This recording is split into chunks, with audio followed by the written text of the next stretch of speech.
So na guys, nandito na ako sa sementeryo. So magsindilaw ng kandila. Ayan guys, oh. Grabe guys. Parang hindi na ano to, hindi na dinalaw ng pamilya to. Oh.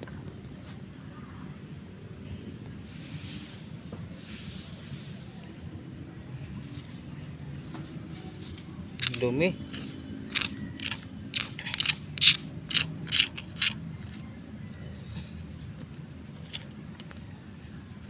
Grabe dumi guys. Wala na yatang nakakaalala dito guys.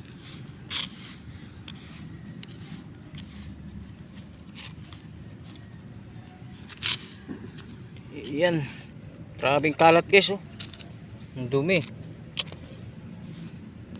Ba't ganun?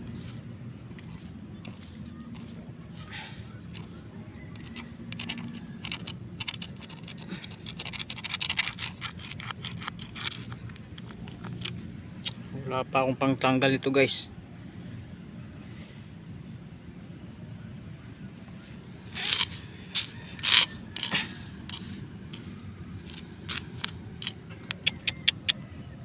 Hirap tanggalin guys, wala tayong pantanggal. Hello. Ito. Grabing dumi. Hirap talaga guys pag wala na nakaalala guys, no? Kahit ako, hirap na rin ang makapunta rito.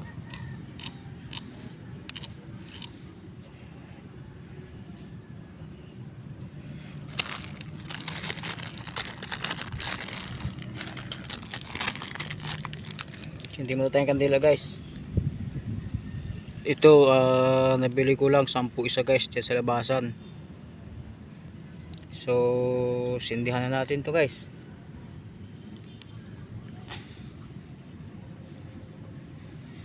Siguro next time na lang pagbalik ko, dalawang panglinis ano guys. Kaso paano sisindi to ngayon? Parang hirap sindihan to ngayon.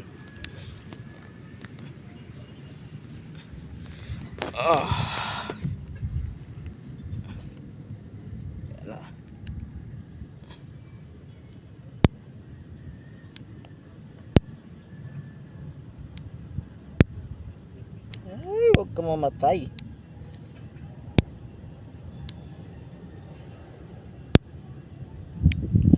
Patay. Rico. Yan na guys. Sumindi na siya.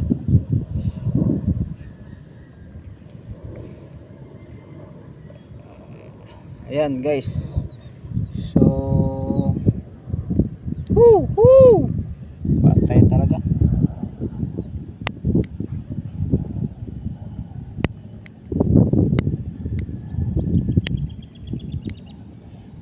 Wow, hirap na nasindihan kasi malakas ang hangin guys.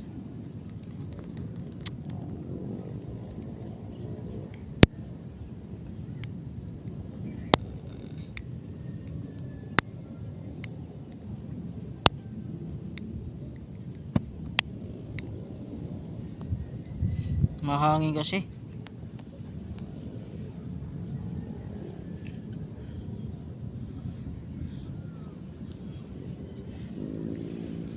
So mag-isa lang ako ngayon guys, kasi dati lagi ko kasama pamilya ko, kaso ngayon mukhang napasama ako nung 25. Inaway ako guys.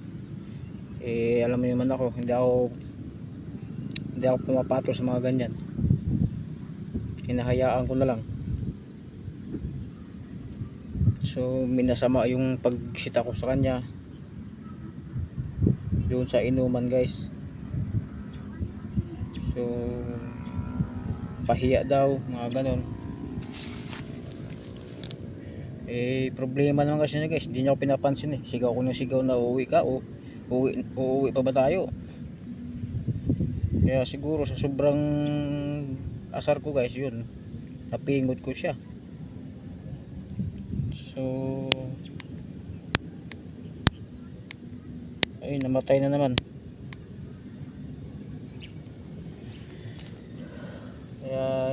guys, sa tingin nyo guys, mali ba yung ginagawa ko?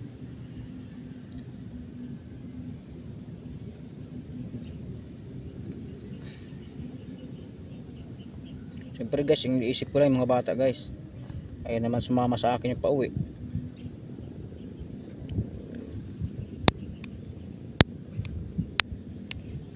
Ayaw na guys, suminding isa.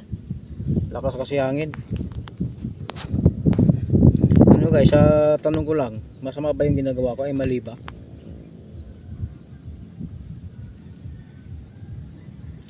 Kasi inalala ko lang talaga yung mga bata eh. And sigaw ako ng sigaw guys, hindi naman niya ako pinapansin, hindi niya ako inintindi. Kaya siguro sa sobrang asar ko, ginanong ko siya, piningot ko yung tainga niya sa harapan ng mga barkada ko. So pagdating sa bahay, ayun na, inaway na ako guys. Hanggang ngayon hindi ko pinapansin guys. Tsaka wala na, parang wala na akong planong umuwi sa bahay guys. Siguro uwi lang ako doon, maligo, magbihis, sa biyahe,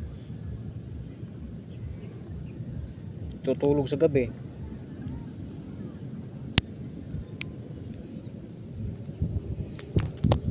Pero hindi naman sa sinusumbong ko yung guys no, kasi siyempre hindi ko naman kaya manumbat guys eh.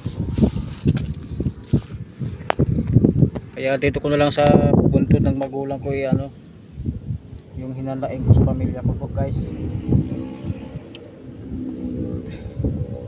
Parang sa kanila ko lang isumbong kasi siyempre parang yung magulang ko lang nakaintindi sa akin guys eh.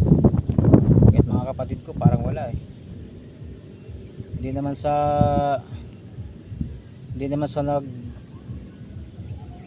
nagmamarunong ako guys ha. Basta ang alam ko lang tama ako, pero hindi ko alam kung tama ako.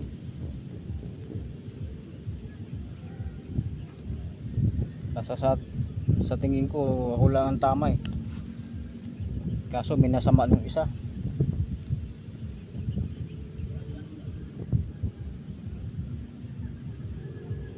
Buruin mo, wala daw akong kwenta.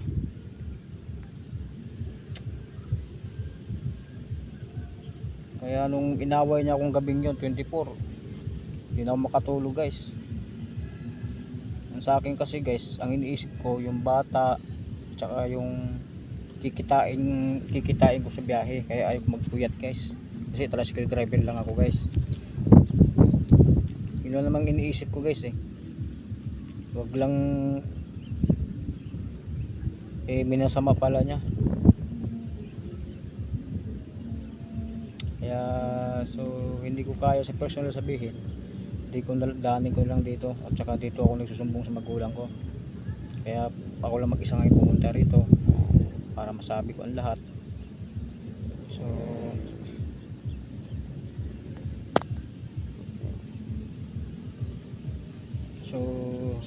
ang alam ko lang kasi guys, ginagawa ko naman ang lahat. Kung ano nang pinasok kong trabaho sa business naman guys, repair shop, wala ring asenso, kaya naging tricycle driver ako. Kahit pa paano guys, may kita rin araw-araw, may matira para sa amin, kaso hindi naman sapat. At least ang importante naman doon guys, nakakain kami sa araw-araw, pang araw-araw. Yung nga lang masama, ang maraming bayaran. Yun lang kasi naisip ko eh, parang hindi ko na kaya gampanan yung buhay ko guys. Minsan nga napasok sa isip ko, parang gusto ko na magpakamatay, kaso di pa pwede, marami pa akong bayaran guys.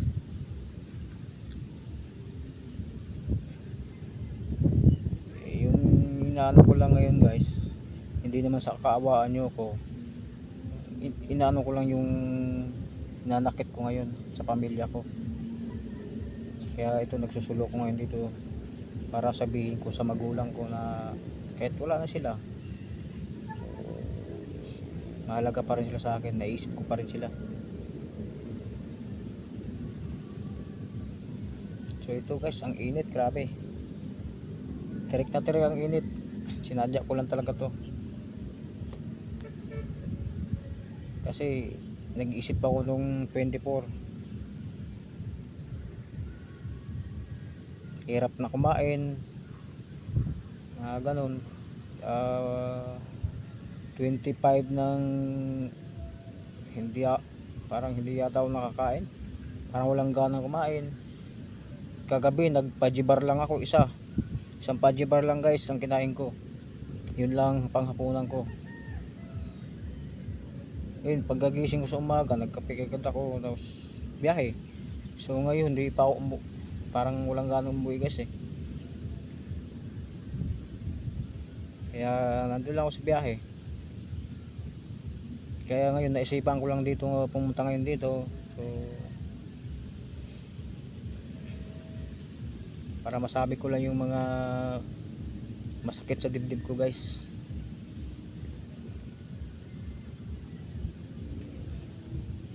Kasi pangit naman yung guys, partner mo sa buhay, Google Pay mo, di ba?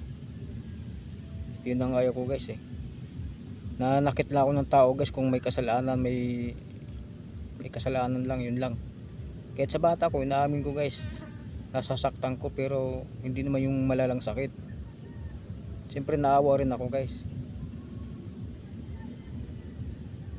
May kasalanan lang naman yung guys, nanakit ako ng tao sa bata ko. Pero sa partner ko guys, hindi pa. Pinipilit nga niya akong saktan ko daw siya, kaso hindi ko magagawa yun guys. Pero kung gawa niya akong dahilan guys, sabi ko nga sa kanya, gawa mo akong dahilan para saktan kita, baka hindi lang sakit abutin mo sa akin. Pero hindi ko ginawa yun guys. Kaya kasi ang akala niya kasi porke tricycle driver ka, mas masaya yung maganda yung trabaho, hindi mahirap, magaan na trabaho. Pero hindi niya alam guys, masakit sa ulo, mainit, masakit sa paa, sa init sa makina, minsan minsan nakakalipas ng gutom. Yun nga, parang masakit sa katawan, mga ganun. Yun naman ang hindi niya naintindihan guys eh. Gusto niya siya lang intindihin ko. So pangit naman yung ganun guys. So tamad na daw ako kumilos sa bahay, ganun guys. Tapos kaya nga tinatanong ko sa inyo guys, mali ba yung palalakad ko sa pamilya ko guys? Gusto ko lang naman kasi guys, makakain lang pang araw-araw eh.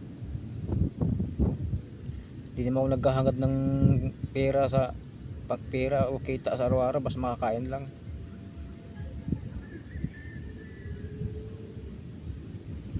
Yun lang naman sa akin guys eh.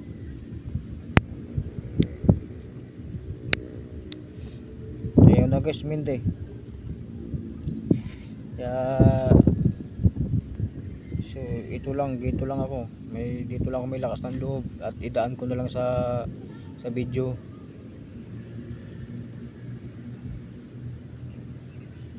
Kung pwede nga lang sana guys,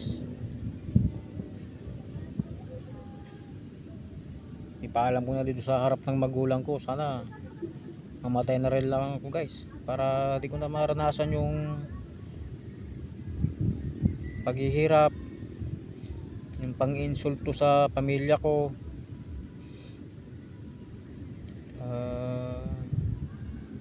yung pagsabihin ako na walang kwenta, hindi ko kaya gampanan yung. Pero bakit ganun guys? Ano ba pagkakamali ko sa kanila?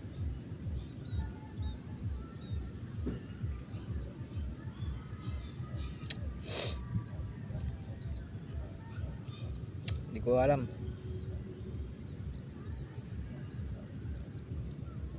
Porkit ba hindi ko kayang manakit ng tao? Porkit ba hindi ko siya kayang saktan? Mga, pero ang sinasabi ko lang sa inyo guys, pero wag lang niya ako gawa ng hindi maganda na nakikita ko guys, naririnig ko or nakikita mismo ng mata ko. Yun ang dahilan guys na para kaya ko siyang saktan kahit hindi ko kaya.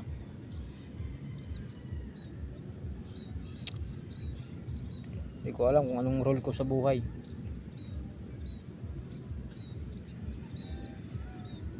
O masama ba talaga ako o ano.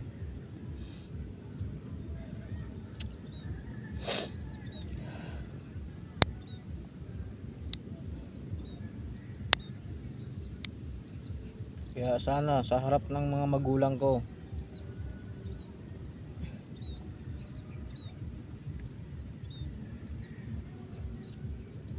kung maaari lang sana pwede nyo na akong kunin, or malay nyo sa paglabas ko ngayon dito banggain ako ng truck or mabangga ako. Gusto ko lang sana pag nadisgrasya ako, di sana yung diretso patay, yung durog-durog. Ayoko yung mabuhay pa ako, ayoko yung maranasan pa yung sakit, yung maramdaman pa yung sakit. Kasi alam ko wala rin gagastos sa akin siguro pag ako napuruhan ay na ano lang, na mild na disgrasya lang. Gusto sana kung madisgrasya man ako yung diretsuhan. Ayaw ko nang umabot pa sa ospital, mga ganon. So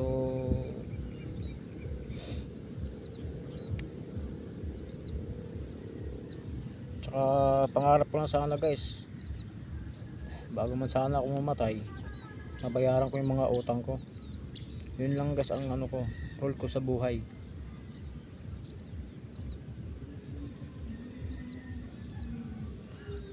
Hindi naman sa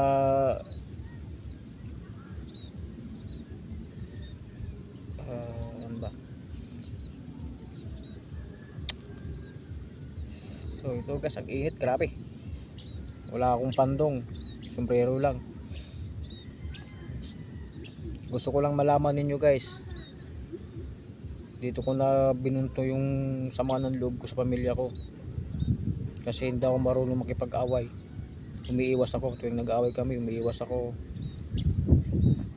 So pag dati umiiyakin siya, nilalambing ko lang. So ngayon parang masasakit na yung sinasabi guys eh.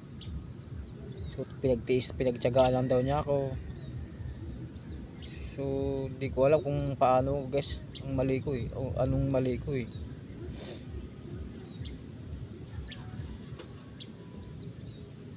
Hindi na malayo yung ugali ng nanay niya sa nangyari ngayon guys.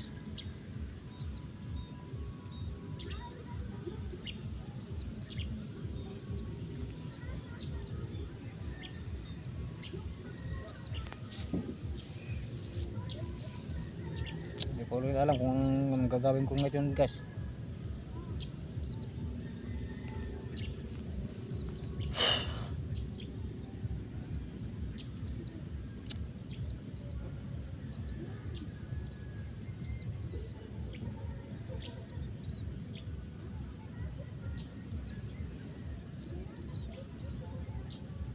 Kung sino mang nakakapanood nito ngayon na nag-iimot ako rito, ito guys totoo to sa buhay nangyari. Totoo to ngayon guys sa nangyari sa buhay ko ngayon. So ngayon ko lang ilabas guys sa video lang, dito sa harapan, dito mismo sa harapan ng magulang ko.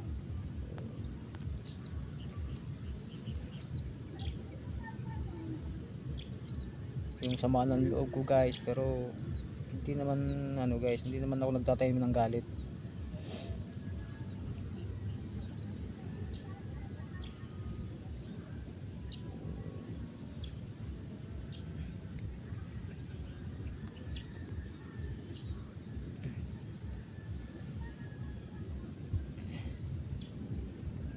Sana kung talagang pangit ang ugali ko guys, so comment na lang kayo guys, tatanggapin ko. Kayo nang bahala magsabi guys, ay mag comment. Basta ang alam ko lang guys, ginagawa ko ang lahat para makakain lang araw-araw guys.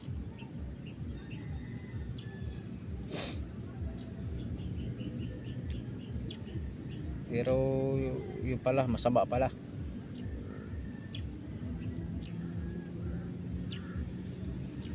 Kaya ilang bis ko na nasagi sa isip ko, gusto ko nang mamatay na lang kaysa maghirap ako ng katulad ngayon, na mabuhay pa ako na naghihirap, walang naniniwala sa buhay ko.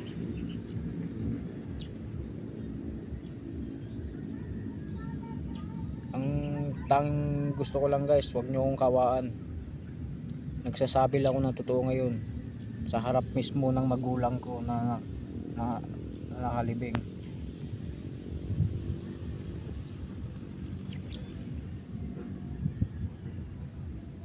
Wala lang pakialam kung anong sabihin nyo, basta sinasabi ko na yung katotohanan dito ngayon.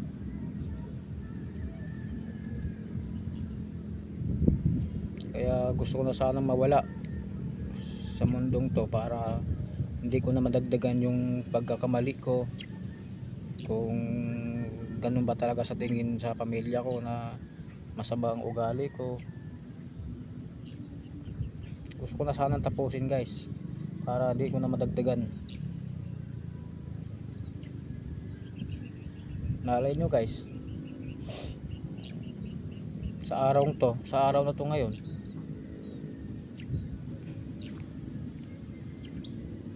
mayroon saragas ang sasakyan dyan. Basta wag lang sana akong yung wag lang yung sana yung diretso.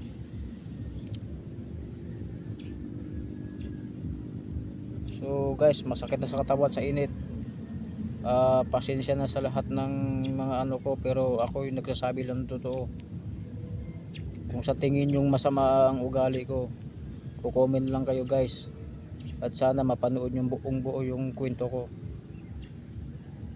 kasi dito ko lang kaya sabihin to guys, hindi ko kaya sabihin ng personal sa harap sa pamilya ko.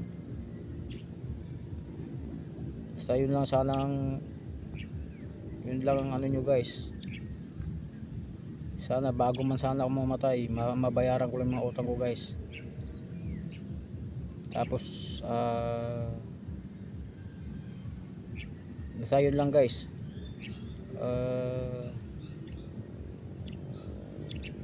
Pasensya na kung nag-iimot ako mag-isa dito. So nilabas ko lang yung sakit ng kalooban ko. Basta sige guys, uwi na ako guys, hindi na kaya, mainit guys eh.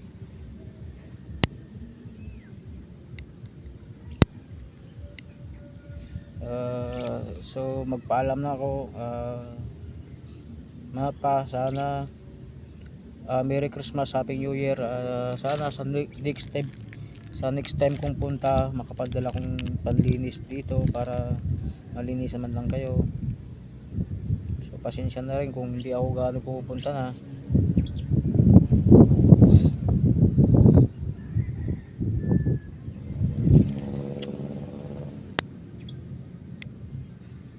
Sige guys, ayos na ako guys. Grabing init na guys.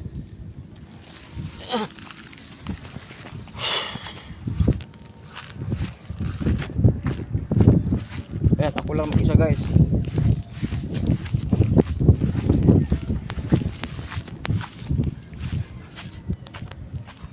Grabing init.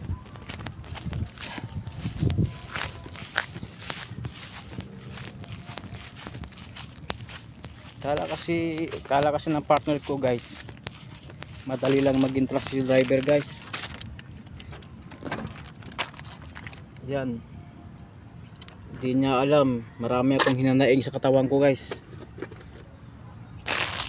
dahil sa init, pagod, gutom. Tapos gusto nyo pa magtrabaho ako sa bahay, maghugas, kung ano-ano dyan.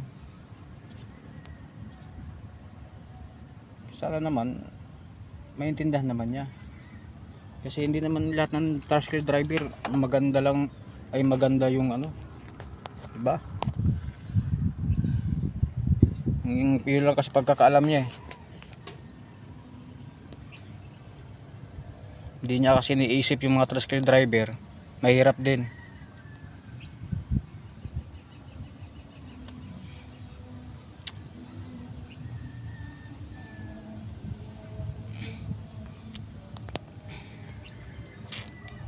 Guys, paalis na ako guys. Sobrang init kasi, kung hindi lang mainit, mamaya na sana ako.